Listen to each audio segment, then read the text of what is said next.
I assume this isn't all for me. First of all, welcome to Carrier, Indianapolis. And it's an honor to welcome President-elect Trump, as well as Vice President-elect Pence and the new Governor Holcomb from Indiana today.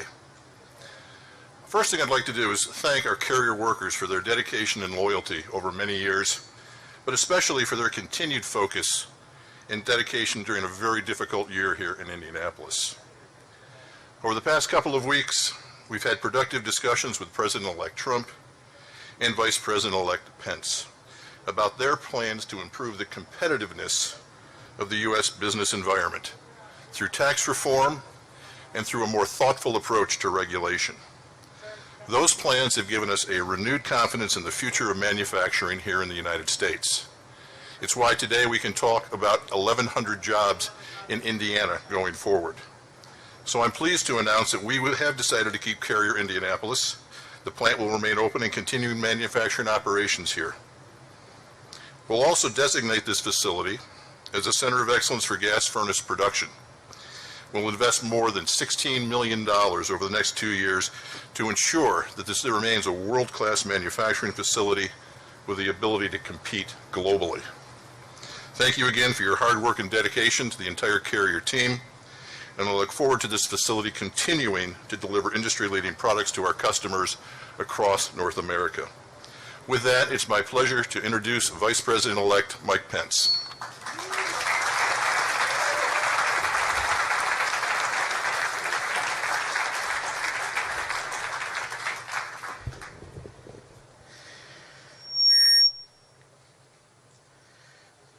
How about another round of applause for Greg Hayes, the Chairman and CEO of United Technologies. It is great to have him in the Hoosier State. To the executives at United Technologies who are with us, to the executives with Carrier, to the great Carrier team here in Indiana.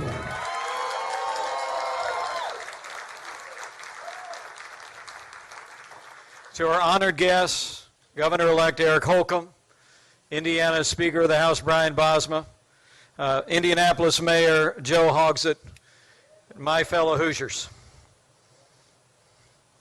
It is great to be back home again in Indiana.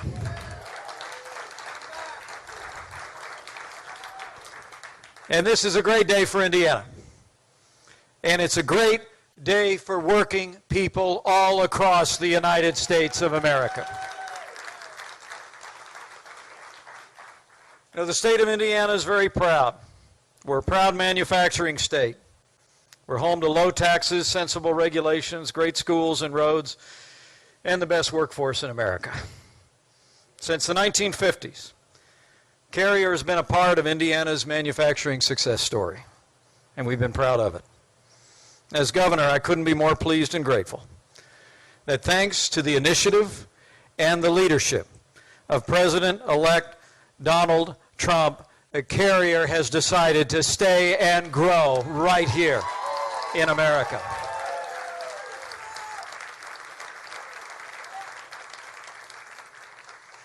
We're so grateful.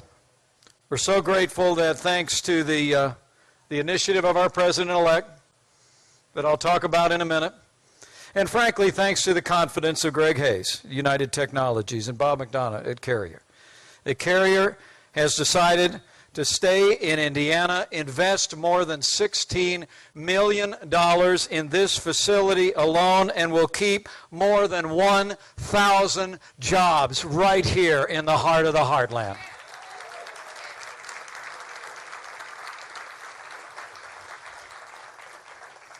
What a difference a year makes. You know, the truth be told, job announcements are almost a daily thing here in the state of Indiana. We're at record employment today. We have more Hoosiers going to work than ever before. That's why, frankly, along with all of you who work in this facility, that day, February 10th, was a heartbreaking day when Carrier made the difficult decision to close this facility and move jobs out of our country. We met with the leaders of the company back in March. And try as we might to make the Indiana case, it was clear that the die was cast. The simple truth was that policies coming out of our nation's capital were literally driving jobs out of this country. What was missing was clear to me as your governor. What was missing was leadership and change. Well, the American people voted for change last month, and even before taking office, our president-elect provided real leadership that made the difference.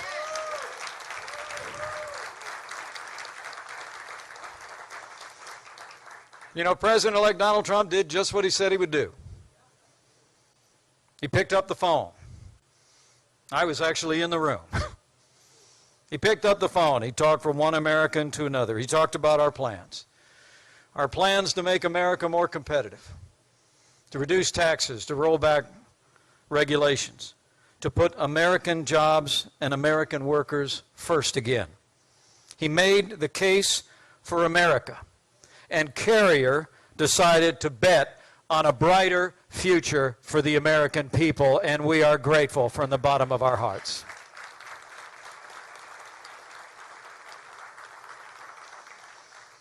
You know, I'm very humbled to be standing before you today. I truly am. My family and I are deeply moved by the opportunities the people of Indiana have given us, and now the American people have given us to serve.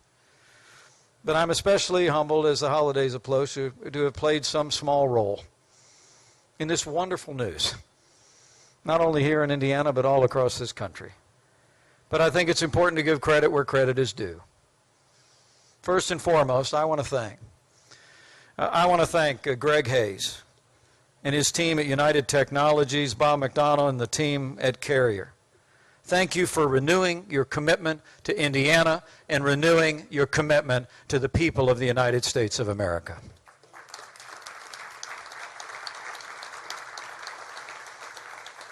I also just want to thank the great Carrier team here in Indianapolis and in the state of Indiana.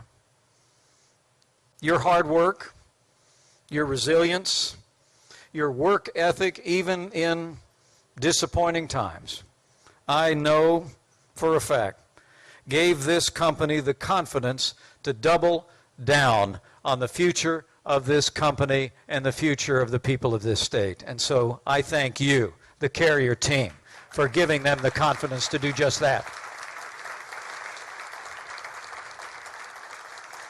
But lastly, on behalf of all the people of Indiana, allow me to thank the man we wouldn't be here without for his efforts, for picking up the phone, for keeping his word. His efforts to bring us to this day of renewed hope and promise, not just here in Indiana, but really for people that know that the strength of this country comes in our ability to make things and to grow things. It's a renewed day for manufacturing in America. You know, I remember when Donald Trump was running for president, he said that if he was elected president of the United States, America would start winning again. Well, today America won. And we have Donald Trump to thank.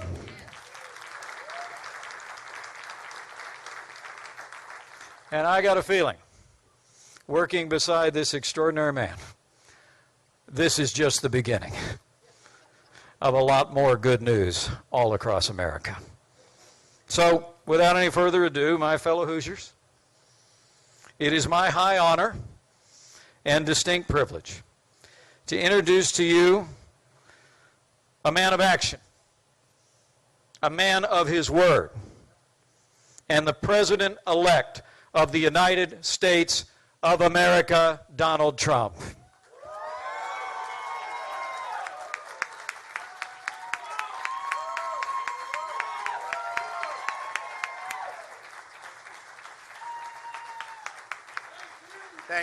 Thank you, everybody.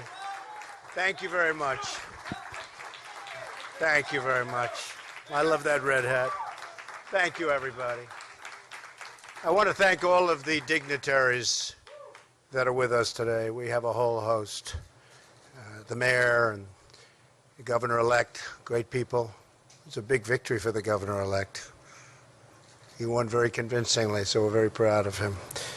And, Mike has been such a wise decision for me. when people were saying, I don't know, how good is he at decision making? They'd always say, yeah, but he picked Mike Pence. That's a good decision. And everybody loves Mike. He's become something very special.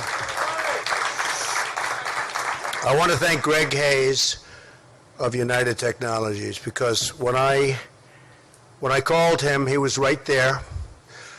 I wish I could have made the call when they were doing their original decision, but it worked out just as well, other than I would have liked to have had an answer a year and a half ago. We had a tremendous love affair with the state of Indiana, because if you remember, during the primaries, this was going to be the firewall. This was where they were going to stop Trump, right? And that didn't work out too well. And it was a firewall for me. It was a firewall. And we won by 16 points. And the election, we just won by 20 points, almost 20 points. And that was some victory. That's pretty great. And I just love the people, incredible people. So I got involved because of the love affair I've had. This has been a very special state to us. And I'll never forget, about a week ago, I was watching the nightly news. I won't say which one, because I don't want to give them credit, because I don't like them much, I'll be honest. I don't like them, not even a little bit. But they were doing a story on Carrier. And I say, wow, that's something. I want to see that. And they had a gentleman, worker, great guy, handsome guy. He was on. And it was like he didn't even know they were leaving. He said something to the effect, no, we're not leaving, because Donald Trump promised us that we're not leaving. And I never thought I made that promise. Not with Carrier. I made it for everybody else. I didn't make it really for Carrier. And I said, what's he saying? And he was such a believer. He was such a great guy. He said, I've been with Donald Trump from the beginning. And he made the statement, the Carrier is not going anywhere. They're not leaving. And I'm saying to myself, man. And then they played my statement. And I said, Carrier will never leave. But that was a euphemism. I was talking about Carrier like all other companies from here on in, because they made the decision a year and a half ago. But he believed that that was, and I could understand it. I actually said, I didn't make it. When they played it, I said, I did make it, but I didn't mean it quite that way. So now, because of him, whoever that guy was, is he in the room by any chance? That's your son. Stand up. You did a good job. You did a great job, right? That's fantastic. And I love your shirt. Oh, wow. Oh, put it on, cameras. Go ahead, put it on. Well, your son is great. And he meant that, didn't he? He really meant it. At first I said, I wonder if he's being sarcastic, because this ship has sailed. And then I said, it was 6:30 in the evening, and I said, boy, the first thing I'm going to do is go there, and I say, do I call the head of Carrier, who's a great guy? But I've always learned I got to call the top. And I heard about Greg Hayes. He's a great executive. You know, I don't know if you know, United Technologies is one of the top 50 companies in the United States, and one of the top companies anywhere in the world. They make many other things other than air conditioners, believe me. Their list of companies is incredible. So I called Greg Hayes. I heard of him, but I never met him. And he picked up the phone, Mr. President-elect, sir, how are you? It's wonderful to win. You know, think if I lost, he wouldn't have returned my call. I don't know where is Greg? I don't know. Would you if I lost and called you, I don't think you would have called. I would have tried for you guys, but I think it would have been tougher, right? What do you think, Greg? Yeah, he's sort of nodding. Yes, you're right. But I called Greg and I said, it's really important. We have to do something, because you have a lot of people leaving. And you have to understand, we can't allow this to happen anymore with our country. So many jobs are leaving and going to other countries, not just Mexico, many, many countries. And China is making so much of our product that we're closing up a lot of plants. And I mean, I wrote down some numbers that are incredible, but the numbers of manufacturing jobs that are lost, especially in the Rust Belt, and the Rust Belt is so incredible but we're losing companies. It's unbelievable, one after another, just one after another. So I said, Greg, you got to help us out here. We got to sit down. We got to do something. I said, because we just can't let it happen. Anyway, he was incredible. And he said, I understand. And I said, I wish I made this call a year and a half ago. It would have been a lot easier call. Only because of your son, okay? Believe me. Your son, whoever the hell your son is, these people owe him a lot. And I just went through, he's out in the factory. I thought they were all going to be in this room. This room's not big enough. Yeah, I know. I don't know who arranged that one. Because we just visited 1,000 people in the factory that are going wild in the plant. But I will tell you that United Technologies and Carrier stepped it up. And now they're keeping, actually, the number's over 1,100 people, which is so great,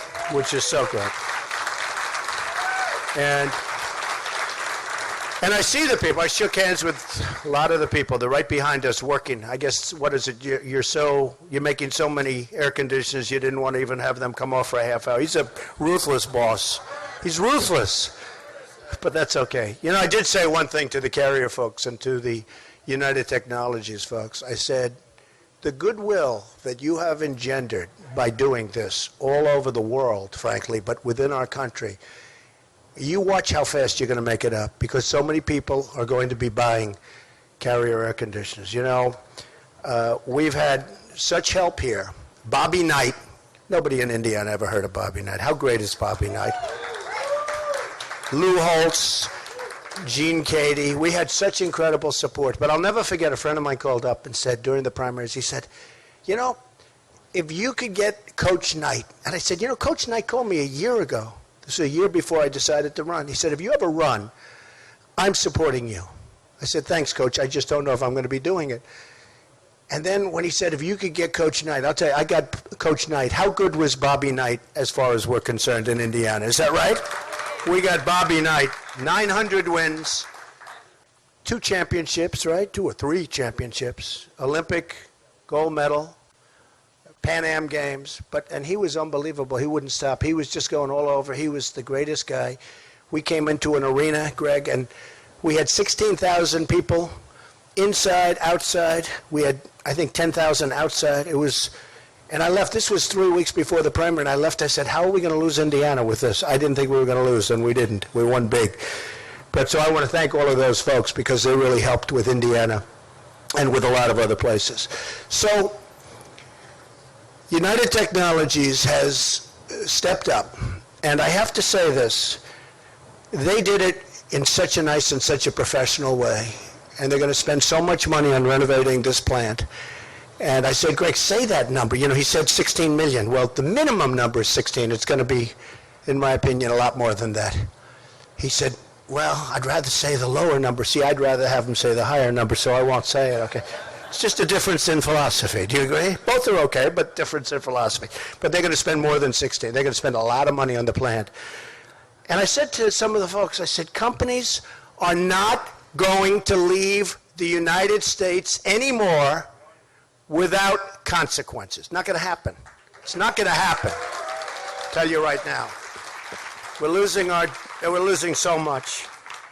So one of the things we're doing to keep them is we're going to be lowering our business tax from 35%, hopefully down to 15%, which would take us from the highest tax nation virtually in the world. This is terrible for business, to one of the lower tax. Not the lowest yet, but one of the lower tax. The other thing we're doing is regulations. The regulations are, in fact, if I asked Greg and your folks, you would probably say regulations might be worse for you than even the high taxes, which is the biggest surprise of the whole political experience. I thought taxes would be number one, regulations would be up there someplace.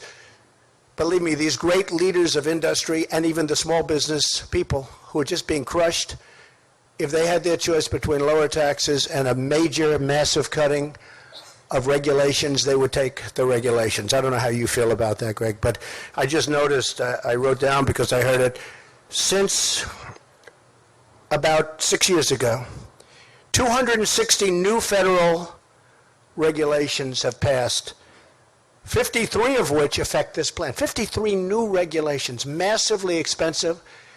and probably none of them amount to anything in terms of safety or the things that you'd have regulations for. 6 of 8 of the air conditioning companies right now are located in Mexico. 6 of 8. I mean, think of that. And 80% of the supply chain for Mexico, 80% is located in Mexico. And we're not going to have it anymore. So we're not going to have it anymore. And we like Mexico. We think it's wonderful. I was there 3 months ago with the president of Mexico.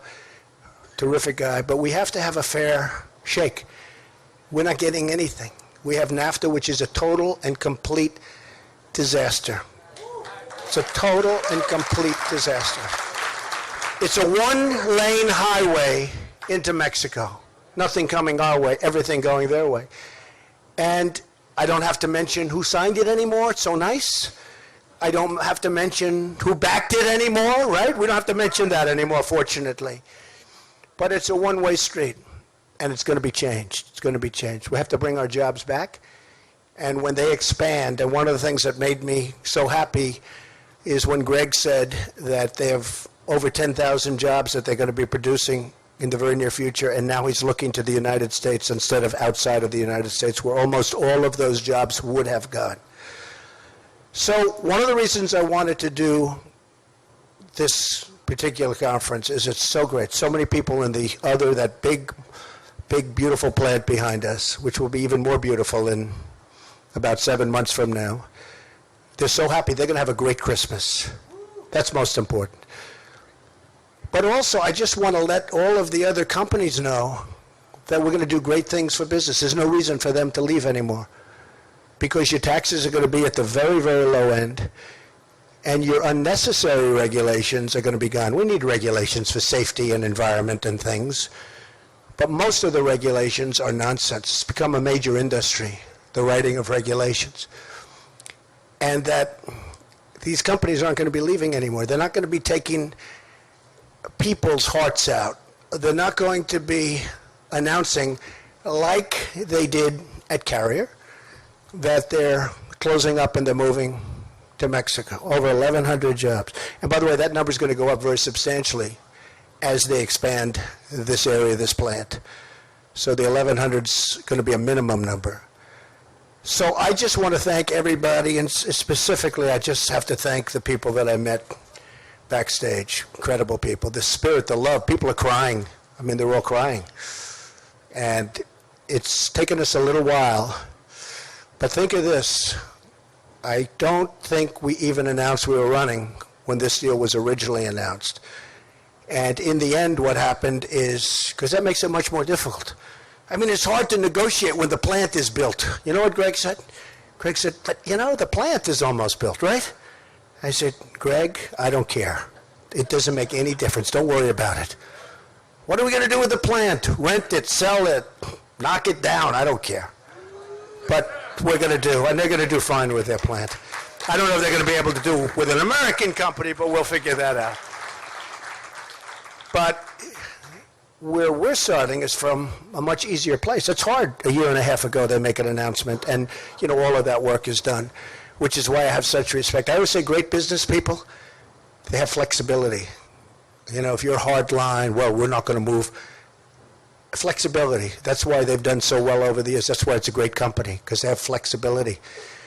But we're not going to need so much flexibility for other companies, because we are going to have a situation where they're going to know, number one, we're going to treat them well, and number two, there will be consequences, meaning they'll be taxed very heavily at the border. If they want to leave, fire all their people, leave, make product in different companies in different countries, and then think they're going to sell that product over the border, which, by the way, will be a very strong border, believe me. And I think companies, we're going to build the wall. People are saying, do you think Trump's going to build the wall? Trust me, we're going to build the wall. And by the way, people are going to come through that wall. We're going to have doors in that wall, but they're going to come through legally. And people are going to come through on worker permits to work the fields. We're going to have people, a lot of people are going to come through, but it's going to be done through a legal process. But one thing that's not going to come through is drugs. The drugs are going to stop. The drugs are going to stop. So I just want to thank all of the people at United Technologies, most particularly you, because you are fantastic, Rick. I want to thank, and I want you to tell me how many air conditioning units you sold in the last 6 months from today, because I want to say I think it's going to be a number that even will surprise your folks because of the tremendous goodwill that you've created. I want to thank all of the workers at this plant, all of the Carrier workers, most importantly.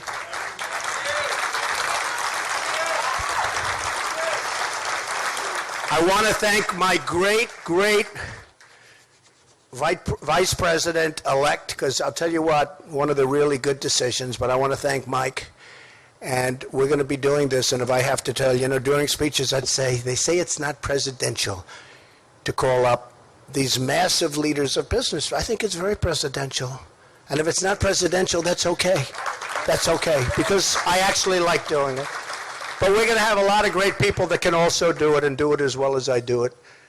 But we're going to have a lot of phone calls made to companies when they say they're thinking about leaving this country, because they're not leaving this country. They're not going to leave this country. And the workers are going to keep their jobs. And they can leave from state to state.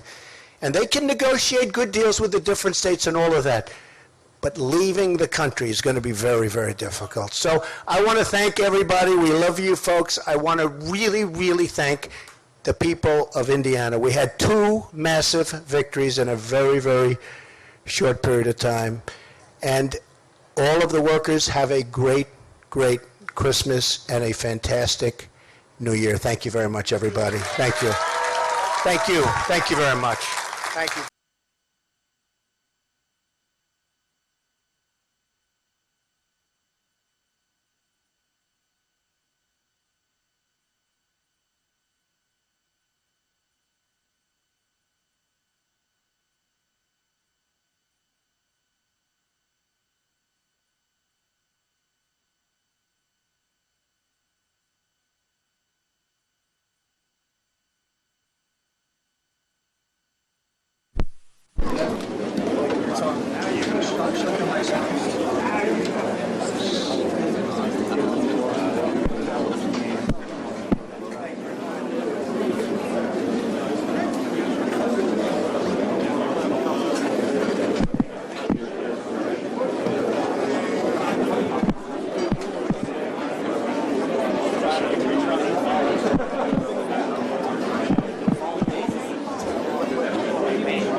I think one of the most interesting things, Kate, we heard here today is how this deal came about. He said when he was speaking about Carrier Air on the campaign trail for the last 6 months,